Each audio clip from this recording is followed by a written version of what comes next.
I think for people kind of that are fairly rooted in worldly life, some people, they step away from worldly life and have their kind of spiritual kind of experiences. But when you're firmly rooted, especially if you're running a business and you've got responsibilities, you can't just kind of abandon that, as it were. It's like having a job, you just quit your job, you're staying with that.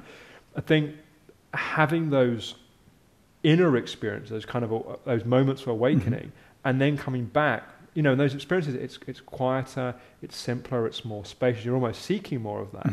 And then you come back and there's noise, there's complexity, there's problems to be solved. Yeah. How was that, trying to integrate those two places for you?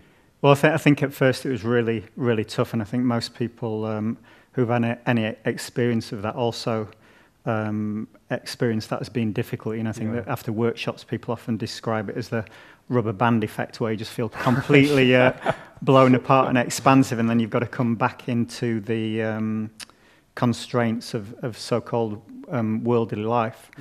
So yeah, I did find the whole noise and things like that difficult, but the main thing I found difficult was it just felt like the heart opens to such a great extent, and then you're going in and you sort of, going into workspace with the people that work for you, and you're kind of feeling all their pain and things like that, and all you want to do is go up and hug them and say if everything's all right, and you've got to talk to them about some, production deadline and things like that. So I think... Right. And it says sometimes even harder than that. It's like you've gone from having this deep heart connections to you've got to go and basically give someone a kick in the arse and tell them their work's not good enough, or they need to raise their standard, or they're not going to hit the deadline, or they're on an official warning. And it's like one thing's working to open your heart, and the other thing you're having to put this armor in place to kind of...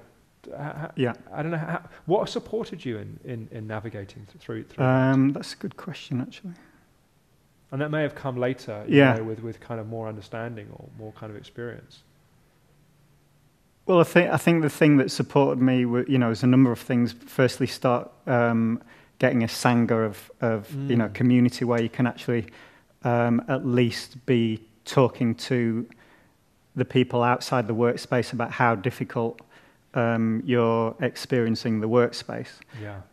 Secondly, just great literature out there that says, this is totally natural, and it's something that you can begin to work with and develop. So again, the integral teachings of Wilbur, I just thought amazing for putting different contexts on work. So you can start, what I began to realize, firstly, starting to experience a deep trust in where it was taking me. And then secondly, the big one for me was realizing that the two aren't mutually exclusive, they're one and the same thing.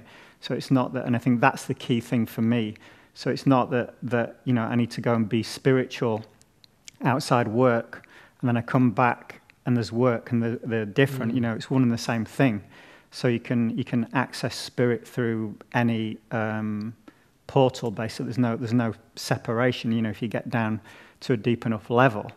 And then what I became more and more interested in is why I got into coaching and leadership development. Is similar question which you're in, which is exactly why I'm here, which is how can you bring that consciousness in more of a conscious way, or more of an awake way, into the workplace. Because I just started realizing, rather than getting out of business, seeing how business basically just affects the whole planet, if you can start bringing more higher and higher levels of awakeness into corporations and businesses, then you've got a chance of really shifting the consciousness of the planet. So that was something that really lit me up, and is still lighting me up, today.